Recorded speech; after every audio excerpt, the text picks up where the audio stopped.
कथारे अच्छी जोठी कवि ना कवित्री नहांती सेठी उड़िया अस्मिता कथा उठुना कहीं आपण मैंने जानी उड़िया साहित्य को जदि कहीं आग को निए जदि कहीं आम पर पीढ़ी पाखे पहुँचाइबार दायित्व बहन करे से होचंती केवल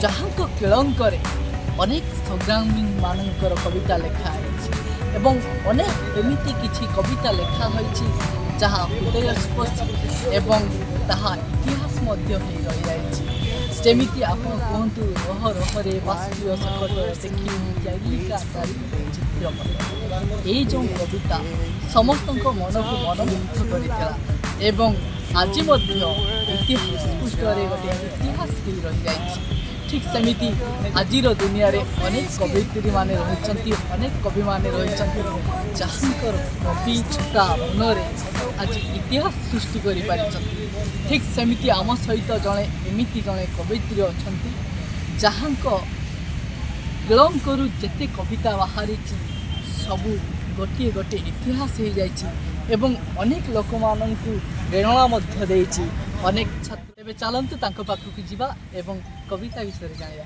अपा नमस्कार। नमस्कार जय जगन्नाथ। अपा आमे अनेक जगार आपन को देखिछु कविता बोलियार आपनकर कविता बोलिबार जो शैली समस्त को मनमुग्ध करिथाय आपन को परिचय दे आज आम दर्शक मानक टिके कहिबे आपन को परिचय कोठो आछंती एवं केबेठो आपन कविता लिखे आरंभ कले। ममता साहू महिषापाठ ढेंकानालू आसची एभाव 15 वर्ष है भजन जनाण कविता एमती लेखा लेखी करुछि। अपा कौन कौन आप ये करिसंती?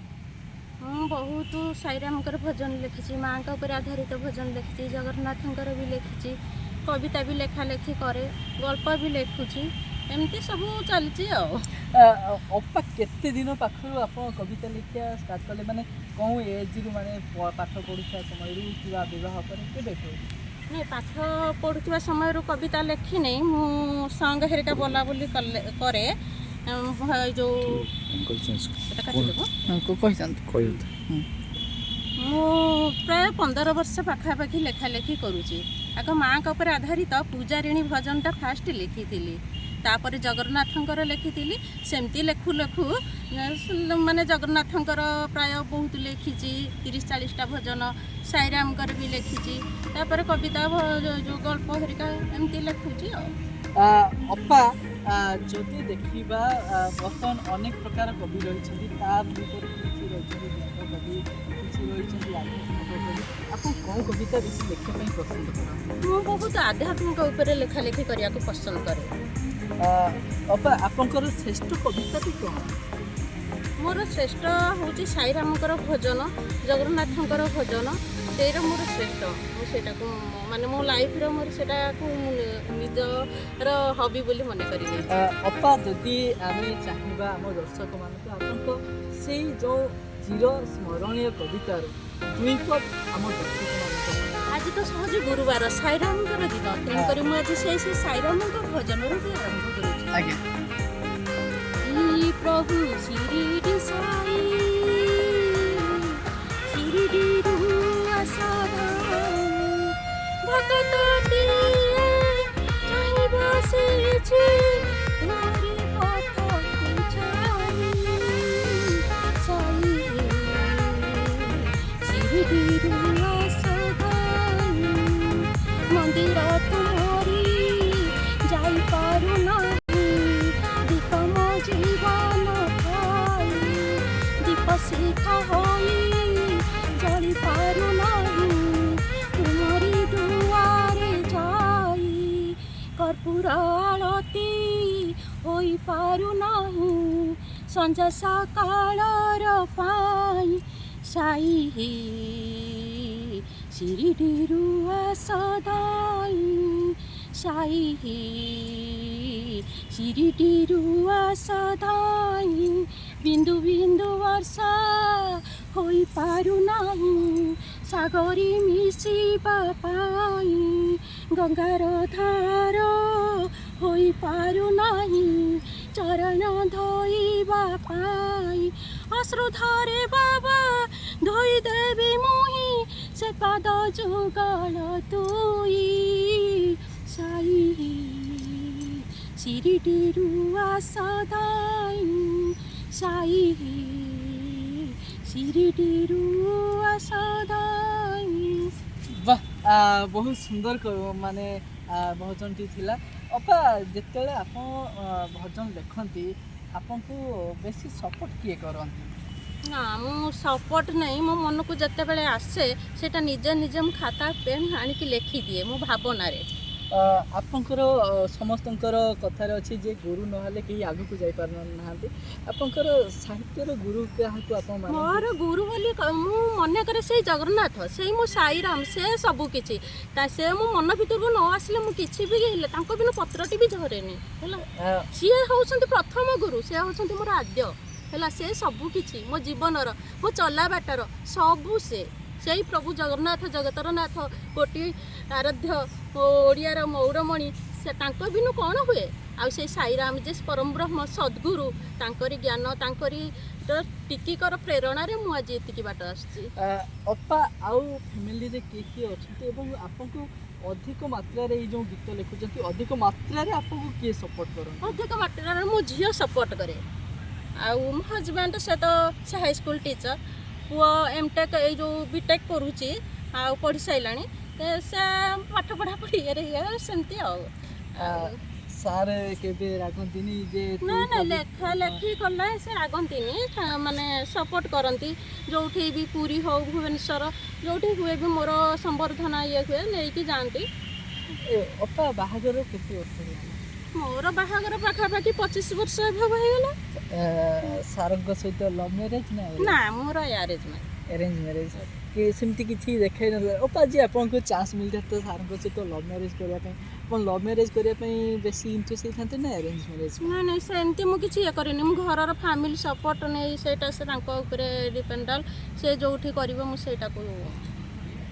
କେବେ ସାର୍ଙ୍କ ସହିତ ସେମିତି ମନମାଳିନ ଦିଆ ନା ସେମିତି କିଛି ଏମିତି ଇଏ ନାହିଁ, ସେଇଟା ଫ୍ୟାମିଲି ଭିତରେ ସବୁ କିଛି ତ ଇଏ ହୁଏ, ଫେରେ ଠିକ୍ ଠାକ୍ ସବୁ ହେଇଯାଏ। ପୁଣି ଠିକ୍ ଠାକ୍ ହେଇଯାଏ, ବିଗାଡ଼ି ଯାଏ ପୁଣି? ନାଇଁ ବିଗାଡ଼ିନି, ସେମିତି ଆମ ଭିତରେ ଲାଇଫ୍ରେ କହିଲେ ସେମିତି କିଛି ଇଏ ହେଇନି, ସେଇଟା ସବୁ ଠିକ୍ ଠାକ୍ ଅଛି ଆଉ। ଅପା ଆପଣଙ୍କ ବାପା କ'ଣ କରୁଥାନ୍ତି ଏବଂ ସେ ଏବେ କ'ଣ କରୁଛନ୍ତି? ବାପା ତ ଏକ୍ସପାର୍ଟ କରିଯାଇଛନ୍ତି, ସେ ହୋଲସେଲ୍ ବିଜନେସମ୍ୟାନ୍, ତାଙ୍କର ବହୁତ ସେ ରେପୁଟେଡ୍ ଥିଲେ। ଆଉ ମୁଁ ଭାଇ ଭଉଣୀ ଆମେ 4 ଜଣ ଭିତରୁ ମୁଁ ଗୋଟିଏ ଝିଅ, ଯେହେତୁ ବଡ଼, ବହୁତ ଗେହ୍ଲାରେ ବାପା ମା' ବହୁତ, ଆଉ ମୋତେ ବାପା ବହୁତ ଭଲ ପାଆନ୍ତି, ମା' ବି ଭଲ ପାଆନ୍ତି, ଆଉ ବନ୍ଧୁବାନ୍ଧବ ସମସ୍ତ ଫ୍ୟାମିଲି ସପୋର୍ଟ ମୋର ବହୁତ ହେଲା। ଅପା ଆପଣଙ୍କ ୟା ଭିତରେ କିଛି ଗୀତ କଷ୍ଟ ହେଲାନି ଯେଉଁଟା ପରଦାରେ ଆସିଲାନି ଗୀତ, ସେମିତି ଭଜନ କିଛି? ସେଇଟା ତ ମୋର ୟୁଟ୍ୟୁବ, ମୋର ଗୋଟେ ଚ୍ୟାନେଲ୍ ଅଛି, ମୁଁ ବାବାଙ୍କର ଭଜନ ବି ଲେଖିକି ଇଏ କରେ।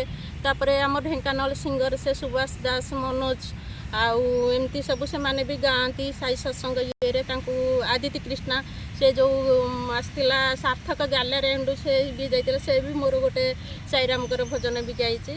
ଆଉ ଏବେ ତ ରିଲିଜ୍ ହେଇଛି ଶିବଙ୍କର, ମୋର ଗୋଟେ ଶିବଙ୍କର ଗୋଟେ ଭଜନ ଶ୍ରାବଣ ମାସ ଉପଲକ୍ଷେ, ସେଇଟା ଗୋଟେ। ଆହୁରି ବି ନେକ୍ସଟ ଇୟର୍ରେ ଡି ମ୍ୟୁଜିକ୍ ଦେଇଥିଲି, ସେ ବି ଶ୍ରାବଣ ମାସ ଉପଲକ୍ଷେ ତାଙ୍କ ମ୍ୟୁଜିକ୍ରେ ବି ସେଇଟା ଦେଇଥିଲେ। ସେମିତି ସବୁ ଚାଲିଛି ଆଉ। ଅପା ଆଗକୁ ଆଉ କ'ଣ ପ୍ଲାନ୍ ରହିଛି, ମାନେ କବିତା ବହି ବାହାର କରିବା କିମ୍ବା ଗଳ୍ପ ଉପନ୍ୟାସ ଉପରେ କ'ଣ ଆପଣଙ୍କ ପ୍ଲାନ୍ ରହିଛି? ସେଇଟା ପ୍ଲାନ୍ ତ କ'ଣ, ଯେତେବେଳେ ତ ସବୁ ପତ୍ରିକାରେ ମାନେ ବ୍ରଜମଲ୍ଲୀ ହଉ, ତାପରେ ସାହିତ୍ୟ ସଂସଦର ଯେତକ ସବୁ କବିତା ଝଙ୍କାର କି ଯେଉଁ ସେଇଟା କ'ଣ କି ଆମର ମନେ ପଡ଼ୁନି, ସେଇଟା ବହୁତ ମାନେ ପତ୍ର ପତ୍ରିକାରେ ସୁଲଗ୍ନା ଏହିପରି ଏମିତି ପତ୍ରିକାରେ ସବୁ ଲେଖା ସବୁ ଦେଉଛି। ତାପରେ ମୁଁ ସାଇରାମଙ୍କର ଭଜନ ପର୍ସନାଲ୍ ମୁଁ 500 ବହି ପ୍ରିଣ୍ଟ କରିଥିଲି, 500 ବହି ପ୍ରିଣ୍ଟ କରିଥିଲି ମୋର ସାଇରାମଙ୍କ ଭଜନଟି। ସେଇଟା ବି ସେଇ ଯେଉଁ ଆମର ଦତ୍ତାତ୍ରୟ ଶିରିଡ଼ି ସାଇ ମନ୍ଦିରକି ଦେଇଥିଲି 50 ପିସ୍, ସବୁ ସାଇ ମନ୍ଦିରରେ ଏମିତି 40-50 ପିସ୍ ଦେଇଥିଲି, ରିଲେସନ୍ ବନ୍ଧୁବାନ୍ଧବ ଏମିତି ସବୁ। ଆହୁରି ସେମିତି ତ ଅଛି ଇଚ୍ଛା, ବାବାଙ୍କର ଇଚ୍ଛା, ଯାହା ଜଗନ୍ନାଥଙ୍କର ଗୋଟେ ବହି ପ୍ରିଣ୍ଟ କରିପାରିବି ଇଚ୍ଛା ଅଛି। ସାଇବାବାଙ୍କର ଆଶୀର୍ବାଦ କେବେ ସେମିତି ଲାଭ କଲା ଭଳିଆ ଉପଲବ୍ଧ ହେଇଛି? ସାଇରାମଙ୍କର ତ ଆଶୀର୍ବାଦ ମାନେ କ'ଣ କହିବି, ସେଇଟା ତ ଅନେକ କିଛି, ସେଇଟା ଭାଷାରେ ବି କହିବି ହେବନି।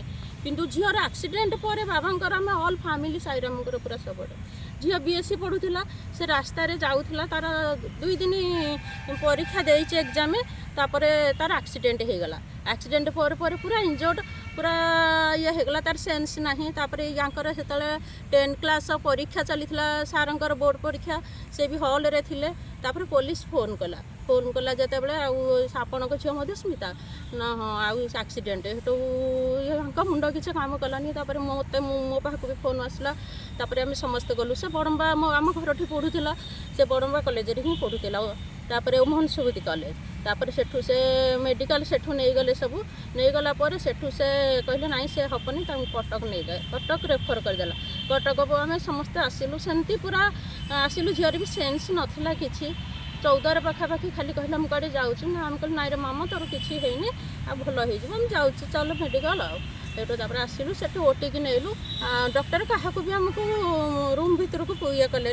तापर भाई मौसा भी थिले सी खाली हेटू 10टा रू पूरा 4टा पर्यंत से पूरा ओटी भितर थाए ओटी भितर पला तापर आम खाली ठाकुर मुंडिया मठू केमती सेन्स आसबारी किसी माने हाम्पर न हो तार माने ब्रेन हेटू सब किसी रिपोर्ट नॉर्मल आसला तापर हम 5 दिन रही तापर डॉक्टर को कहीकि आम डिस्चार्ज करदेलु कहले ढेंकानाल मेडिकल अच्छी से ट्रिटमेंट करेंगे तापर सब धीरे धीरे बाबा ये सब ये अपा बर्तमान अनेक कवि एवं कवित्री आसुँच युव कवि कवित्री मैंने आसुँच जो मानकर लेखार शैली संपूर्ण भाव कहूँ गले भिन्न जहाँफल ओडिया साहित्य प्रति किछिटा बाधा मध्य सृष्टि होती से कौन आपण तरफ उपदेश रहा वार्ता रही समस्त तो लेखिबा शैली अलग थाए बहुत कवि अच्छा भल भल भी लिखुंट भल लगे भी मत पढ़ापा किंतु सचेतन मूलक आध्यात्मिक मूलक कौन सी माने अलग प्रकार किसी न लेखि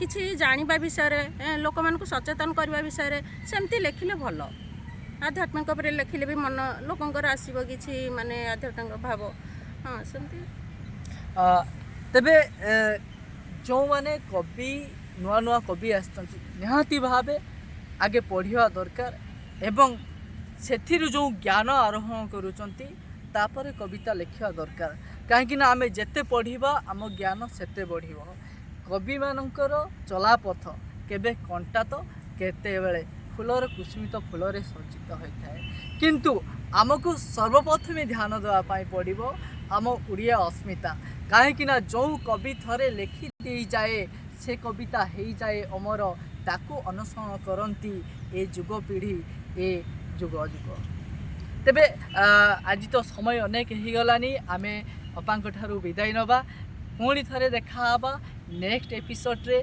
आ जने कवि सहित मु रहुची उत्तम Kumar Das US prime live Bhubaneswar.